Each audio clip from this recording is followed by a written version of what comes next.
ఎంతవరకు అవకాశాలు ఉన్నాయి?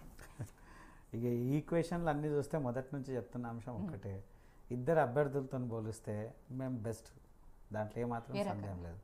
ఒకటి రెండోసారి పోటీ చేశారన్న క్వాలిఫికేషన్ తప్ప ఏముంది ప్రేమేందర్ రెడ్డి గారికి ఎక్స్ట్రా ఎక్కడ ఆరోపణలు లేవు, ఎక్కడ ఆరోపణలు లేవు. ఇంకొకటి మొదటి నుంచి మనం చెప్తున్న అంశం ఏంటంటే చదువుకున్న వాళ్ళు, ఇలా ఓటర్లంతా సామాన్యమైనటువంటి ఓటర్లు కాదు, చదువుకున్న వాళ్ళు కాబట్టి కొంత అన్నిటి మీద విశ్లేషణ ఉంటుంది కదా, అదొక్కటే కలిసి వచ్చేటువంటి అవకాశం. ఇంకొకటి భారతదేశం మొత్తం కూడా మోడీ ప్రస్తుతం నడుస్తూ ఉంది. మొన్ననే జరిగినటువంటి పార్లమెంట్ ఎన్నికల యొక్క ప్రభావం మా పార్టీ మీద ఉంటుంది, అలాగే మా అభ్యర్థి మీద కూడా ఉంటుంది. తర్వాత ఈయన అన్నీ ఇప్పుడు రాకేష్ రెడ్డి గారితో పోల్చుకున్నా, తీన్మార్ మల్లన్న గారితో పోల్చుకున్నా కానీ తీన్మార్ మల్లన్న కూడా ఒక స్టాండ్ మీద ఉన్నటువంటి వ్యక్తి కాదు. మేడ్చల్ అన్నాడు మొన్నటిదాకా, అంటే ఇక్కడ ఎమ్మెల్సీ వస్తుందో రాదా అని తెలియదు. మేడ్చల్ పోయి ఎమ్మెల్యే చేస్తా అన్నాడు, తర్వాత మేడ్చల్ ఎంపీ అన్నాడు, తర్వాత ఇంకేదో అన్నాడు. ఇక్కడ విషయం మర్చిపోయాడు. గతంలో ఇక్కడ పోటీ చేసిన ఆయన సరే ఇదే జిల్లాలలో ఉండి ప్రజలకు సేవ చేయాలనుకున్నప్పుడు రాజకీయంగా పొలిటికల్ అంబిషన్ ఉండటంలో తప్పలేదు. నేను ఉండొద్దు అని అంటలేను. ఒక అంశం మీద నిజంగా ఎమ్మెల్సీ ఉన్నప్పుడు నిరుద్యోగుల మీద చేసినావు, 2వ స్థానంలో ఉన్నావు, దాని మీదనే బలంగా పనిచేసి ఈ ఓడిపోయిన 5 సంవత్సరాల్లో ఎప్పుడైనా నిరుద్యోగులకు సంబంధించినటువంటి అంశాలు ఎక్కడైనా మాట్లాడిండా? లేదు. మళ్ళీ ఏంది, ఈ పార్టీ నడము ఆ పార్టీ నడము, అదే వ్యతిరేకత, వేరే ఏం లేదు. రాకేష్ రెడ్డి కూడా అట్లనే, రాకేష్ రెడ్డి కూడా అన్ని జిల్లాల అంత బలం ఉందని నాకు క్లియర్గా కనబడతా ఉంది. మనం ఆ రెండు ఇద్దరు అభ్యర్థుల మీద ఉన్నటువంటి ఆలోచన అదే.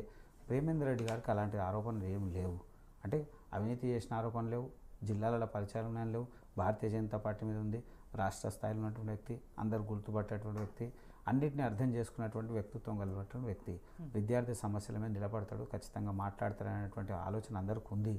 తర్వాత ప్రచారంలో కూడా ఎక్కడ చూసినా కానీ అవకాశం ఉన్నంత వరకు మేము ఎక్కడ డబ్బు ప్రమేయం ఏం లేకపోయినా ఆదరించినటువంటి దాఖలాలు ఉన్నాయి అన్ని చోట్ల.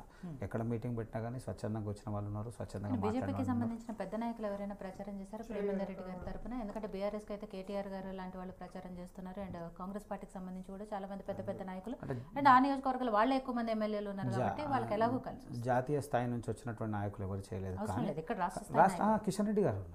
కిషన్ రెడ్డి గారు ఇన్వాల్వ్ అయ్యారు, మాట్లాడారు, ప్రచారం చేశారు, ప్రెస్ మీట్లు పెట్టిన అనేక అంశాల మీద కూడా మాట్లాడారు. ఏదైతే మెయిన్ ప్లేసెస్ ఉన్నటువంటి మీటింగ్స్ అన్నీ అటెండ్ చేశారు. అయితే ప్రాంతాల వారిగా ఉన్నటువంటి ప్రతి విషయంలో, బూత్ వారిగా లేదా జిల్లాల వారిగా ఉన్నటువంటి అక్కడ ఉన్నటువంటి కార్యకర్తలతో ఇన్వాల్వ్ అయ్యి ప్రతి చోట మీటింగ్ జరిగింది, ప్రతి చోట జరిగిన కార్యక్రమాలు జరిగినాయి.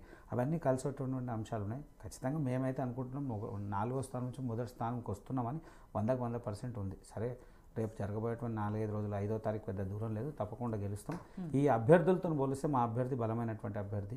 పార్టీలో కూడా ఆరోపణలు ఎక్కడ లేవు, పార్టీలో లేవు, వ్యక్తిగతంగా లేవు. తీన్మార్ మల్లన్న మీద వ్యక్తిగత ఆరోపణలు ఉన్నాయి, ఈ పార్టీలలో ఆరోపణలు ఉన్నాయి, ఈ పార్టీలు మార్చినటువంటి చరిత్ర, రకరకాల చరిత్ర ఉంది. ఇక్కడ ఈయన కూడా చూసుకున్నా కానీ ఆ ప్రాంతానికి, హన్మకొండ ప్రాంతానికి లేదా మా బీజేపీ నుంచి వచ్చింది అనేటువంటి వ్యతిరేకత బీఆర్ఎస్లో కనబడుతుంది. బీఆర్ఎస్లో రాత్రి వచ్చి నాకు టికెట్ ఇచ్చిందని అది చేర్చుకున్నాం సార్, చేర్చుకున్నాం అంటలేము. ఇప్పుడు మనం ఈ అభ్యర్థి విషయం మీద మాట్లాడుతాం, నేను పార్టీ మీద మాట్లాడుతున్నాను. అభ్యర్థి గురించి చెప్పేటప్పుడు నేను ఏమంటున్నాను కాదంటలేను కదా. ఈ అభ్యర్థి చాలా సమయం మీ పార్టీ సిద్ధాంతం ప్రకారంగా 6 నెలల్లో 50 ఉంటుంది ఒక అభ్యర్థి టికెట్ ఇవ్వాలని జైన్ నైట్